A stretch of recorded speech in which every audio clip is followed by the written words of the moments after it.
Welcome to the Larry Kreider's Leadership Podcast. Larry is the author of over 40 books, the founder of Dove International, a worldwide family of churches and ministries in 6 continents, and has over 50 years of leadership experience. He and his guests will share inspirational leadership insights from their journey with God. These insights, gleaned from serving leaders in many nations, will transform your life and leadership. For more information on Larry's books and resources, visit LarryKreider.com.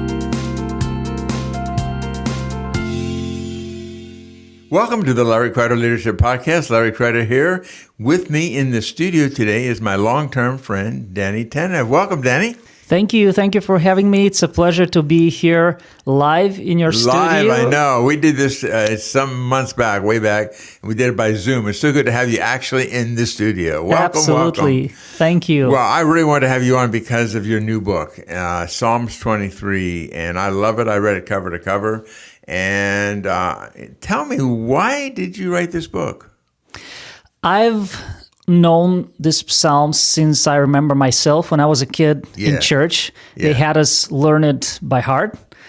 And I always had more of a, when you hear Psalm 23, it sounds more like, okay, this is a romantic, psalm. Well, a few years ago, God just opened my eyes to see the depth of this psalm. And it talks about so many areas of life, when you go through tough times, how do you deal with that? When you have hostility around you from circumstances or people, the blessings of the Lord. How do you live in the blessings of the Lord? How do you find peace in times of war or turmoil? So it's really deep. It's really realistic. It's no romantic, scenarios. It's really what real life is all about. So when I started receiving from God this revelation, I saw how many times I've seen the Lord work in such a way in my life. So I thought this will be a blessing to many people. Now, for those who do not know you, Danny, you obviously live in Bulgaria. And I know you draw from things that happened in your life in the past and some of your family members in Bulgaria from the past. Tell the audience a bit about who you are, the things that God's called you to do. I mean, you're known throughout the world, especially the Bulgarian, speaking world. Talk to us a little bit. I know you're a pastor, et cetera, but tell us more about who you are and what you do, and then we're going to get into the book. I'm married for 40. I've been married for almost 14 years. Wow. I have 4 kids. They're awesome. And I've been doing music since I was 3 years old. So that's a big part of my life. I've been involved in many, many music projects, Christian and non-Christian, throughout my life. I'm also leading a church in Sliven, Bulgaria, and also leading a movement of churches. And I'm also, with my wife, involved in relationship and marriage ministry. We have a very famous podcast, actually a video show in Bulgaria that's online on YouTube and also on cable TV. So we're doing a lot of things because our heart is burning to expand the kingdom of God in every area. He has given us opportunities and gifts and that's pretty much what we're doing. And you have people following you, not just from Bulgaria, but literally around the world. It's amazing, amazing. Now, let's get back to the book. I love the way you've drawn from your experiences in Bulgaria. You talk about your great-grandfather who was a shepherd. Yes. Well, that's amazing. Talk to me about that and what you learned through watching him and knowing about him and what you learned about how God deals with us and helps us. Yes. When I was probably 5 or 6, we would go to his village, and that was his profession. In his house, he had a yard with his own animals, goats and sheep. But every day he would take them out, and people from the village would pay him to take their sheep and goats, and we would go to a place in the mountains or somewhere where there was grass. Sure. To feed them. And it was interesting for me as a kid. It was interesting to make a parallel between how shepherds in Bulgaria do their job compared to shepherds in Israel. Because in Bulgaria, the shepherd is behind and he's pushing the sheep from to correct them to go in the right way. Correct. While in Israel, the shepherd is in the front and they follow his voice, which corresponds to what Jesus says, that the good shepherd, the sheep, Jesus is the good shepherd and the sheep know the voice of the shepherd. That is amazing, amazing concept. So we dive right into the 23rd Psalm. The Lord is my shepherd. So you talk a lot about different people follow different things, and that intrigues you sometimes. Talk about that. Yeah, especially in 21st century social media, you follow celebrities or influencers or whoever. Human nature hasn't changed throughout life. We are designed with the need to follow something, somebody. That's good. Just the form changes according to the age you live in. So most of the times we follow things subconsciously. True. And it's not a conscious decision we've taken. So one of the most important things in life that we need to learn in order to succeed is to be self-aware. Yeah. So when we read Psalm 23, here is David full of self-awareness saying, the Lord is my shepherd. So I have taken the conscious decision who I follow. Okay, because who we follow determines our life, determines our future. Yes. And it's so important. Yeah. So then why is it so important to know who our real shepherd is? Because the one who follows pretty much determines the life you're going to live. Exactly. The shepherd is the one who takes care and makes sure you're fed, you're healthy. Yeah. He will take you to the places where you need to be. So whoever you follow will bring results in your life that will be detrimental, or it will be blessings. Yep. Yeah, this book is so practical, and for everyone listening today, check out the show notes. You can pick this up on Amazon. Again, it's Danail Tanev, Tanev, Psalm 23, and again, it's just filled with insights that help us right where we're at today. So I appreciate so much you wrote this. And one more thing I wanted to add was when I was thinking of the title, I deliberately put Psalm 23, the Bible live. Yeah, I see that. Because it's today's very popular to go live on social media. This is technology that helps you connect to a person, and it's not pre-recorded, it's not edited, it's raw, it's live. So when I'm reading Psalm 23, and usually when I'm reading the Bible, the way I process it is how does it apply to my life in a very real, raw life way? So when I was writing this book, I really wanted to help people see this psalm in a way that it will become alive for them. Psalm 23, the Bible live. I love it. And as we continue through, and by the way, I was saying, everyone listening, I highly recommend this book. You get it on Amazon. I ordered this on Amazon and got it the next day. So you can get this on Amazon or wherever you buy books. But I would highly recommend this book. Let's talk a little bit about I will not be in need. And you said, if I were to pen this song, I would simply say, I would craft the words a little differently. I would say, the Lord is my shepherd, therefore I shall not lack. Talk to me about that.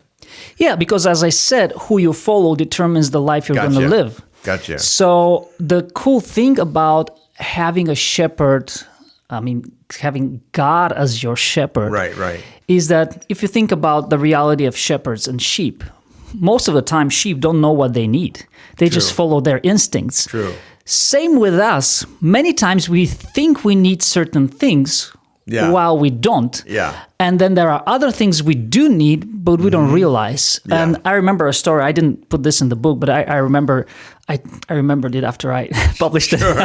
It would have been a good story to be in the book. Next version. Yes. But this pastor was telling that in his church, in the greeters ministry team, there is a old 85-year lady, small lady, and a big, huge 45-year-old black guy.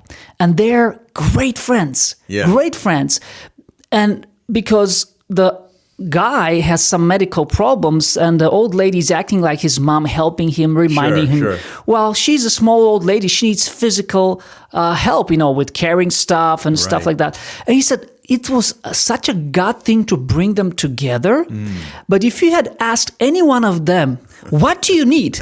I don't think the old lady would have said, I need a 45-year, big, huge 6.5 black guy in my life. Right. And he wouldn't say 85-year-old small lady in my life. But God knows better what we need. That's so and good. this is a blessing to their lives. Good. What about when God seems to say no? Things we think, as you said, things we think are needs or just wants at times. How do we respond to that when we feel like God's saying no, or it doesn't work out the way we expect it from our shepherd? I think the best analogy that helps me understand it is parent-child. Mm-hmm. When a good parent tells no to a kid, it's not because he hates the kid. Right. It's not because he wants his kid to not experience something good, but actually it's because of love. Right. It's because he's protecting him, or it's because there's something better for him, or the timing is not right. So every time we hear God saying no, it's because of love. And that's a conscious decision we have to take to believe that and not to follow our feelings. Because I know I have small kids. When I tell them no, they throw tantrums. They say stupid things that later even they regret. Right. They're like, sometimes they would say, Dad, you never allow me to experience anything good. You're not a good father. And why didn't you allow me to get this thing and to buy this thing? So if I'm a bad parent, I would allow their emotional tantrums to sway my decision. But because I'm a good parent, I just give them the best and not what they think they need. Yeah, you said it well. Obeying God doesn't require understanding or agreement. Do you want to say anything more about that? Oh, absolutely.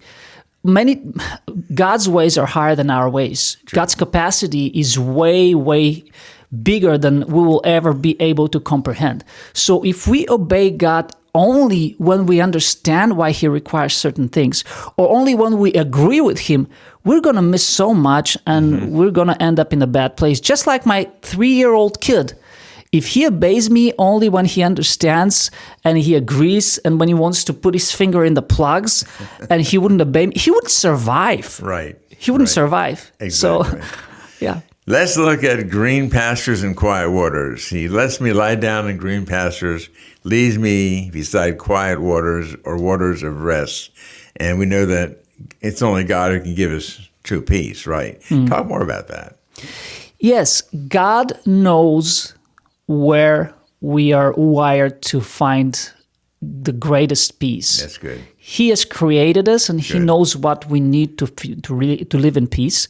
And God's peace is so amazing. It's so different from the peace of the world because it's not dependent on circumstances. The peace in the world is if things go well for me, I feel peace. Right. But if they don't, I can't have peace. Yeah. But the miraculous result of life in faith in God is that you can be in the middle of the storm and be in peace. Just like when Jesus was on the boat with his disciples and they were freaking out because of the storm. He lived in peace, and that's how he could continue to sleep. And they were like, what's wrong with you? We're going to die. And that's the cool thing about being a Christian, living in the peace of God, that you're in a storm with all the other people around you. Yeah. And many of them look at you and they see you in peace and they think you don't grasp the reality that you're in. And they're like, you can't be so peaceful. Let me explain you why you should worry now. You're not taking this seriously. But when you know Christ and his peace, you can live a supernatural life in that way. You made a statement that I read it again and again. It's so powerful. You said, actually, peace is not a location. Peace is a person. I love it. Talk more about that. Actually, that was a revelation that I got as I was typing these words. It's amazing. Yes, because it's so true. Yeah. Peace is not a place where everything is roses and trouble-free life. Yeah. Peace is living with God. Yeah. Or you said it this way, it isn't contingent on what happens to you, but on who is with you. Exactly. Powerful. And just think about it. If you walk in a neighborhood where there's high crime, and if you walk there alone, you will be afraid. But if you walk in with an army around you, surroundings doesn't change. Circumstances don't change. Yeah. But who you are with changes your world. So good. So good. Restoration. He restores my soul. He refreshes my soul. And again, I highly encourage you to, for those of you listening today, pick up this book. Go to Amazon, or wherever you buy books. Again, it's Danail Tanev, Psalm 23, the Bible Live. Let's talk a bit about restoring our soul and restoration, how God does that in our lives. And you said in Bulgaria, we have a saying, you become like the people you hang around. Talk about all that. Yes, relationships impact us. Yeah. We may want to think that we can hang out in the wrong environment and we can, stay away from its impact, but that's impossible. We are designed to be impacted by relationships. That's why choosing the most important relationship with God is so vital. Because when you have a relationship with God, that relationship will impact your inner world. And I'm just thinking like a parallel with the physical reality of our bodies, of our lives. If you want to be fit and healthy, there is a process that you take in terms of what you eat, how you eat, when you eat, how you exercise, and all these different routines that you choose. And as you follow them in time, they give you results. They restore your body. They take you to a healthy place. Same thing with God. Being restored and being whole is not a matter of a supernatural, momentarily praying or experiencing something. This can give you a head start. Sure. But walking with God, following Him, going through the basic disciplines of Christianity, having the right spiritual routines in time will restore you and bring you to a spiritual health. Love it. He guides my paths. He guides me in the paths, the tracks of righteousness for the sake of His name. Wow. Talk to me about that. That part is really inspirational for me. Yeah. Because as I wrote in the book, our lives are like billboards. Yeah. What God does in our lives is like a commercial to the world, what He can do in a life that is totally surrendered to Him. Yep. So the reason we can trust that if we follow God, He will take us to good places is not because we're so good. It's not because, God really loves Daniel, so He's going to do it because He really loves me. And if I can make Him love me more, then He can get me to better places. No. He says, I am taking you in these places because of who I am. I'm doing it because I have a reputation to keep. Yes. So that to me is really powerful. Yeah. Again, this is a leadership podcast, and these are the basics of the Christian life. Help us be the kind of leaders God's called us to be. And this is, it's so powerful, so simple, and so powerful. Fear no evil, even though I walk through the valley in the deep darkness, the shadow of the death. I will fear no evil and no harm. You are with me. Talk to me about that. Yes, I think the greatest picture that I have even given in this book is the way we can be fearless is not that we become immune to the regular emotions that every person experiences on earth, or that bad things won't happen to us. Again, what makes us fearless is not what we're going through, but who we are going through while we're going through the storms. Yes. Just like my kids, when I tell them, go and get this from the living room, and it's dark there, they're afraid.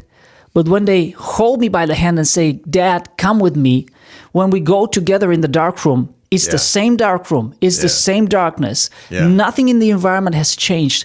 But just because Daddy's with them, it changes the whole way they feel, and they fear they have no fear there, because Daddy has power that they don't have. He has experiences that he doesn't have. He has capacity that they don't have, and that changes everything. And it's so important because when we're Christians for a long time, certain truths become trivial for us, and it seems like they lose the power in us. Like, God is with me. Yeah, I know God is with me, and He helps me. No. This is so powerful. Yes. And I pray that as people read this, they will get a fresh revelation of how powerful it is that God is with us. And when we're going through the difficult times of our lives, this revelation will remind us, you don't have to be afraid. God is with you. Yeah. What are you afraid of? Yeah. Are you afraid that your life will fail or that you will be harmed? God is with you. And if He allows something, it is for your good. God turns everything for good for those who love Him. Right. So it's a matter of trust. I love the story you gave your friend from New York. You said the Father knows when to stop, when to step in. Tell us that story. It's powerful. Yes. It shows us our Father God and how He steps in. But go ahead, please. Yes, sometimes God would allow us to go through things because there are valuable lessons to learn. Yes. I was in New York City with a friend of mine, great guy. He had 2 sons, and one of his sons was with us. So we were walking on the streets, and a group of guys stopped his son, and they said, "Oh, we're rappers, and we have our CD here, and we want to give it to you. And if you have any donation for us to support our music, feel free to give it to us." So it's a popular scam in New York City. By the way, if you experience this, just go away. It will not be a good experience.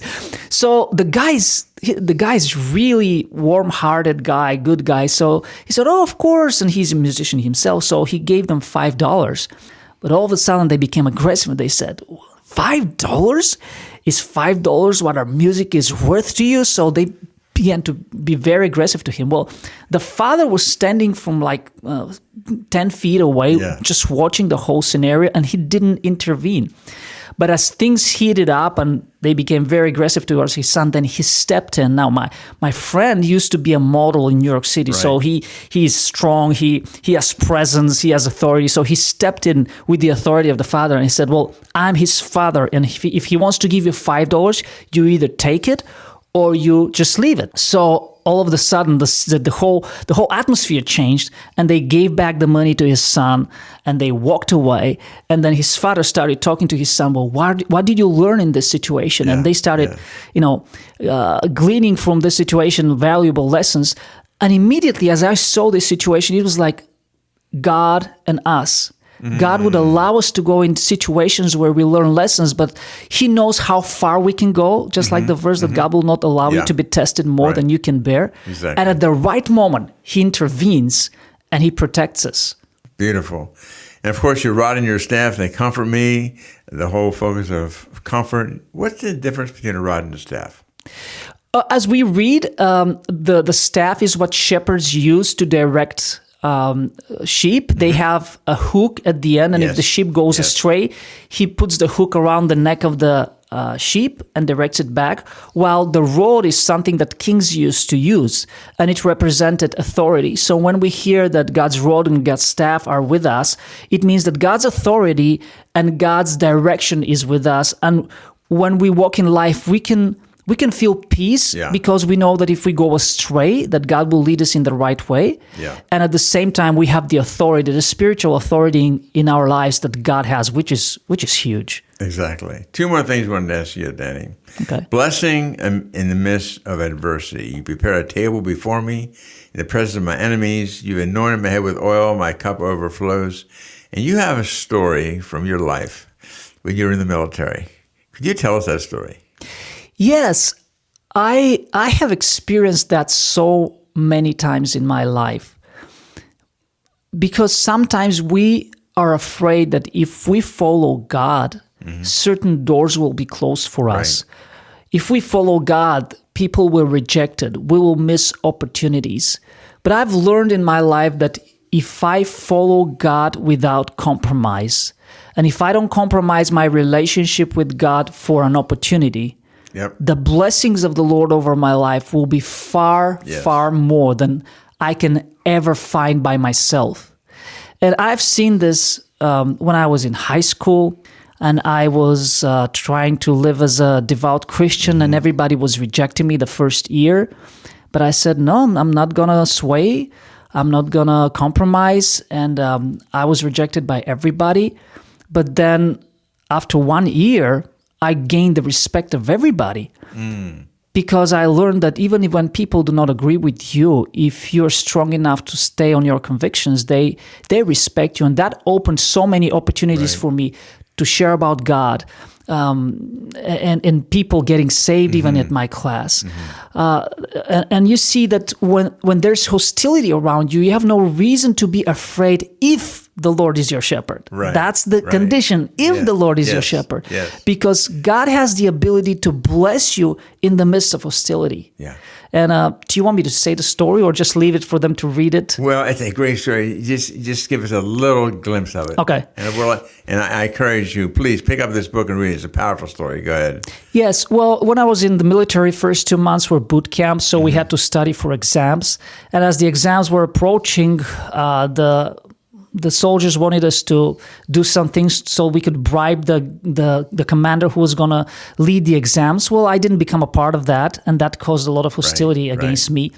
And there were threats against me, but what happened at the end was that actually it was, I believe God was behind it. The commander, after all the exams, came and said, I want you to write the grades of every soldier in this unit, which is about 130, 40 soldiers. So they were trying to threaten me and to harm me, but actually at the end, God gave me the authority to bless or harm them. Yep. Thank God I didn't harm anybody.